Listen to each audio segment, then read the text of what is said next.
2025년 8월 30일 비나테 한담 시작하겠습니다. 제가 ISTJ라 워낙 드라이하긴 한데 그래서 한담이라고 얘기 드리는 것도 매번 주식 관련된 거 아니면 주식 차트 관련된 얘기만 드렸는데요. 오늘은 F에 해당하는 사람들이 많이 공감할 수 있는 이야기를 드려보려고 합니다. 사람이 감동이라는 걸 받는 게 여러 가지가 있습니다. 오감을 통해서 눈, 귀, 코, 그 다음에 입, 혀라고 하죠. 그 다음에 피부, 촉각 이런 걸 통해서 움직임을 느껴서 감동을 받게 되는 경우, 그런 경우도 감동이라고 하고요. 또 생각, 사고를 통해서 뭔가를 깨달았을 때 느끼는 것도 감동이라고 합니다. 이제 그때 나오는 호르몬이 뭐 다이돌핀이라는 호르몬이 나온다고 하는데 그거는 과학적인 근거가 없다고 합니다. 그런 물질은 없고 도파민, 세로토닌, 옥시토신 뭐 이런 물질들이 나온다고 하는데 그때 상황에 따라 다르겠죠. 그런데 제가 예전에도 한 말씀드린 적이 있는데 키우던 강아지 2마리가 하늘나라 가고 나서 이게 시간이 지나도 이게 우울한 게 없어지질 않는 겁니다. 그래서 제가 안 되겠다, 여행을 가야 되겠는데 안 가던 데를 한번 가봐야 되겠다. 그래서 벼르던 데스밸리로 출발을 했습니다. 그런데 막상 가려고 하니까 데스밸리에는 숙소가 없는 거예요. 숙소가 몇 군데 없어요. 그래서 사람들을 가면 데스밸리 어떻게 가나 하고 알아보니까 거의 대부분이 RV 캠핑을 한다고 합니다. 그래서 처음으로 RV를 빌렸습니다. 이렇게 생긴 RV를 빌렸는데요. 얘가 24피트짜리입니다. 막상 RV를 빌리려고 하니까 종류가 많더라고요. 클래스 A, 버스같이 큰 거는 클래스 A고 제가 빌렸던 게 클래스 C, 일반적인 25피트보다 더 긴 것도 있고 짧은 것도 있어요. 그리고 더 작은 게 클래스 B, 그 다음에 트럭 뒤에 끄는 게 트래블 트레일러가 있고요. 얘가 끌려고 하면 여기 무게가, 트럭 뒤에 무게가 전체 차량 중량의 한 10%에서 15% 중량이 나오거든요. 그런데 이 뒤에 있는 게 너무 무거우면 10%라도 중량이 너무 많이 나가니까 트럭 뒤를 누르는 힘이 커지고, 그렇게 커지면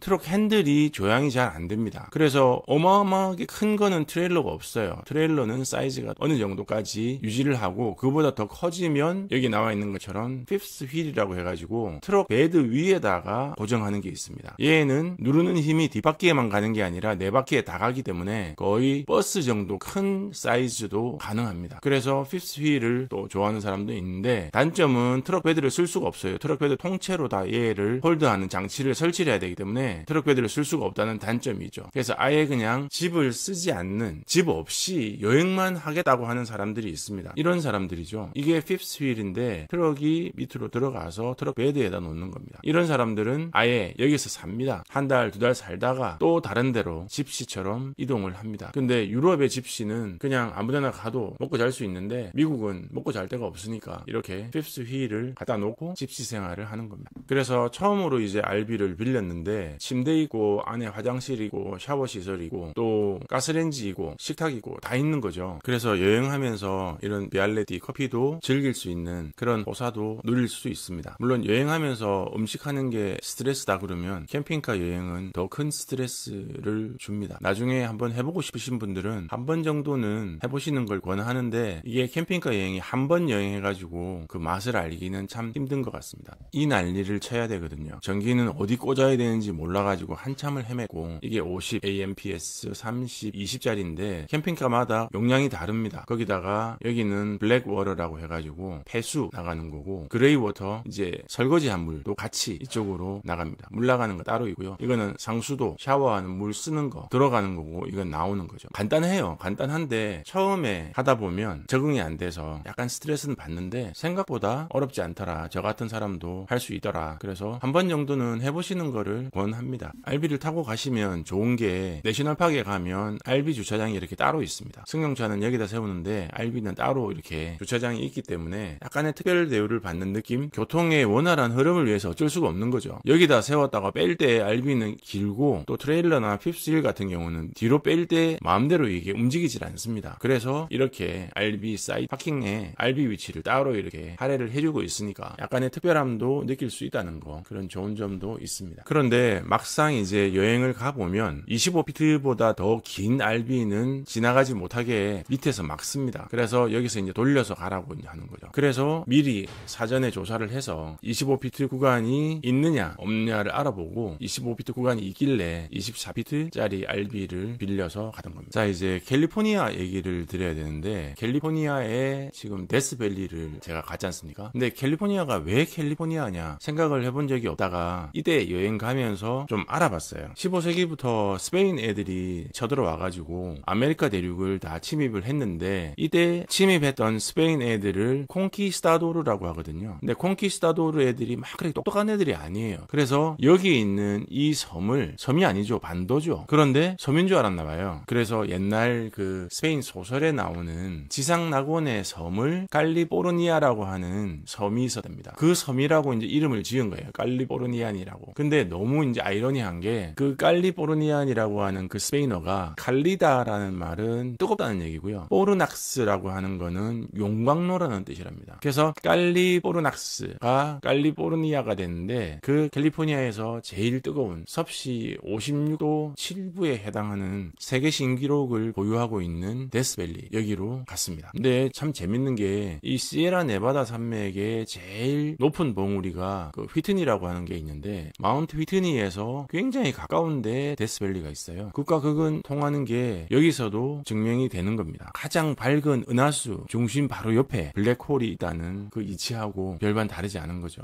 그때 데스밸리에서 찍은 건데요, 이게 은하수 아닙니까? 이 은하수에 밀키웨이라고 하는 게 누가 지었느냐? 로마 애들이 지은 거예요. 하늘에 우유 뿌려놓은 것 같다고. 그래서 밀키웨이라고 로마 애들이 지었답니다. 밑에 나와 있는 이 숫자는 한참 이제 사진 찍을 때 뭐 조리개는 얼마를 열어야 되고, 뭐 ISO는 얼마를 해야 되고, 셔터 스피드는 또 얼마를 해야 되고, 이거 지금 15초 열었던 거거든요. 뭐 그런 것들이 그 당시에는 엄청나게 중요한 건 줄 알고 이렇게 기록을 남겼는데, 요즘은 그냥 오토로 찍는 게 그냥 좋습니다. 근데 이런 사진 찍을 때는 장노출을 해야 되니까 15초 노출했던 거고, 그렇게 해서 이렇게 보면 눈으로 보는 것보다 더 잘 보입니다. 은하수가. 이런 은하수를 볼 수 있는 데가 많지 않습니다. 또 이 은하수만 찾아다니는 사람들이 있어요. 그래가지고 다크 사이트 파인더라고 하는 웹사이트가 있습니다. 그래서 보면 밤에 불빛이 안 보이는 데를 가야 은하수를 볼 수 있습니다. 여기가 데스밸리거든요. 여기는 마을이 있는 데죠. 그래서 데스밸리에 칠흑 같은 어둠 속에 들어가야 은하수를 볼 수 있으니까, 또 이런 데는 또 문제가 뭐냐? 전화가 안 됩니다. 그래서 이런 데 가실 때는 꼭 구글에 오프라인 지도를 다운로드를 받아서 가셔야 됩니다. GPS 안 됩니다. 오프라인 맵이 없으면 GPS가 뱅뱅 돌기만 합니다.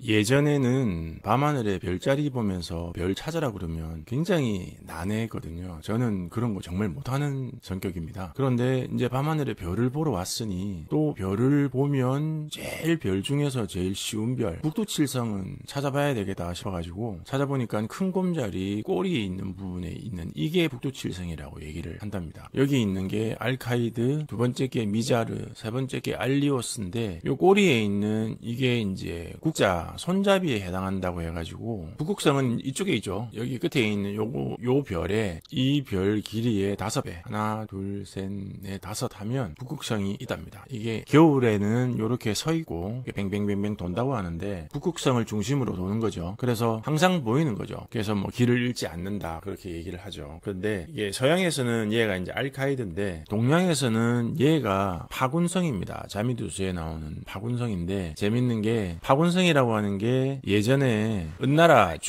주나라 무왕한테 이제 패배해서 망하게 되는, 그래서 주나라 무왕의 아버지 문왕이 예전에 이 은나라 주왕한테 잡혀가지고 감옥에 있을 때 만들었던 게 주역이잖아요. 그 주역 점괘가 그렇게 나오는 건데, 이 파군성이 우리가 잘 아는 그 제갈공명이 자신의 운명을 점칠 때 이 파군성을 받아고 얘기한답니다. 근데 그 파군성이 은나라 주왕이 파군인데, 이 별자리에서 그 은나라 주왕을 꼬드겨서 그렇게 폭정을 하게 만들었던 달기라는 여자가 있는데, 달기도 별이 됐어요, 동양에서는. 그래서 별이 됐는데 그게 이제 탐낭입니다. 탐낭성은 북두칠성 제일 끝에 있어요. 또 그래가지고 가깝게 안 두고 제일 멀리 뒀습니다, 그 탐낭을. 그것도 아이러니인 것 같아요. 자, 여기 나와 있는 이 별이 북두칠성이라는데, 밤하늘에 이래 보면 저는 못 찾겠더라고요. 그런데 이 별인 것 같아요. 나중에 찾아봤어요. 이 별인 것 같은데, 얘 얘가 북두칠성의 국자 손잡이라는 걸 나중에 어떻게 확인을 했느냐, 이래가지고는 확인이 안 되지 않습니까? 북극성은 여기에 한 이 정도 있어야 되는데 북극성이 안 보여.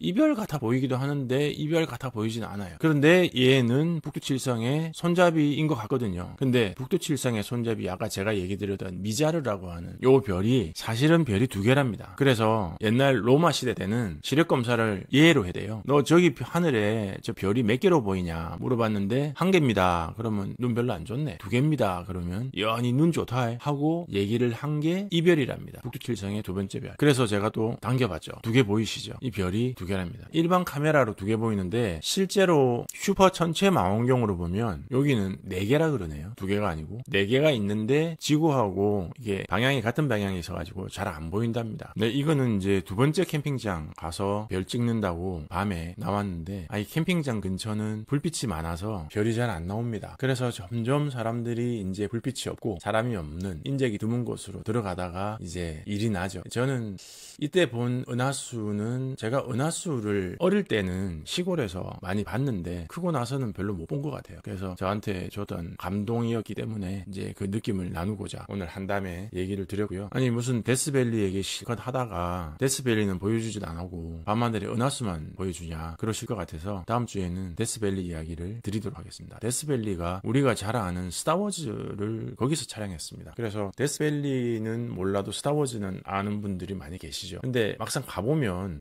스타워즈를 여기서 촬영을 할 수밖에 없겠네, 여기는 지구가 아닌 것 같은 그런 느낌이 드는 게 있는데, 그거는 다음 주에 또 말씀을 드리도록 하겠습니다. 자, 그러면 이제 잠시 비트코인하고 나스닥 얘기를 드리고 오늘 한담은 이제 마칠 건데요. 어제 얘기 드렸던 파동, 이 추세선을 뚫고 올라와야 뭐가 돼도 된다고 얘기 드렸는데 얘가 너무 급하게 떨어졌거든요. 이 갖다 붙이는 데만 지금 막 하루 걸린 것 같아요. 그래서 A, B, C, D를 만들고 E를 내릴 것 같습니다. 불규칙을 만들고 이 발을 내릴 걸로 예상합니다. 아직까지는 여기서 마감이 됐다고 볼 수 있는 신호가 없다고 얘기 드렸죠. 너무 가파르고 여기까지가 A인지 A, B, C인지 모르겠지만 내려왔고 그 다음 파동 진행하고 이게 B파일 수도 있고요, D파, 델타일 수도 있습니다. 그건 아직까지는 알 수가 없습니다. 그래서 좀 더 진행하다가 그 다음에 내려오면 파동이 마감이 될 텐데, 그 마감될 때 ABC 터미널을 만들면 그 상태로 강세라도 마감을 할 수 있고, 터미널이 없으면 또 불규칙을 만들어야 마감을 할 수 있을 겁니다. 일단은 이 상태에서 마감된 걸로 보이진 않으니까 조금 더 기다리시는 게 좋겠다, 그렇게 말씀을 드리고요. 또 한 가지는 나스닥이 여기 이 5연장 터미널이 ABCDE로 맞췄을 가능성을 얘기 드렸는데, 여기 ABC 내려오고 지금 삼각형 만들었다고 얘기 드렸지 않습니까? 그러면 이 파동이 찰리일 가능성이 있거든요. 그러면 찰리가 될 수 있는지 확인을 해봐야 됩니다. A, B, C, D하고 E를 올리면, 어제 이제 618 얘기를 드렸는데 618 A, B, C에서 618은 의미가 없다고 얘기 드렸죠. 불규칙 확산형에 A, B, C가 맞다면 D는 얼마나 내려오든지 상관이 없습니다. 내려왔다가 불규칙 만들고 올리면 이 발을 올릴 수가 있어요. 그렇게 해서 올린 파동이 이 바가 될 수도 있습니다. 그래서 여기를 제가 확인을 했는데요. 자, 여기 보시면 여기 ABC가 1개, 그 다음에 ABC 2개, ABC가 3개 이렇게 나와 있어요. 그래서 이 파동이 만약에 이 바가 되려면 여기까지가 A, B, C, D, E로 올렸다고 봐야 되는데, 만약에 그게 아니고 삼각형의 C바가 되려면 여기까지가 A가 되고요, 여기까지가 A가 되면 만나는 파동이 없기 때문에 얘가 W가 됩니다. W가 되고 A, B, C, D, E로 올렸을 수도 있다. 그러면 삼각형의 C바가 가능합니다. WXY로. 삼각형의 A바는 ABC 1개로 구성되거나 아니면은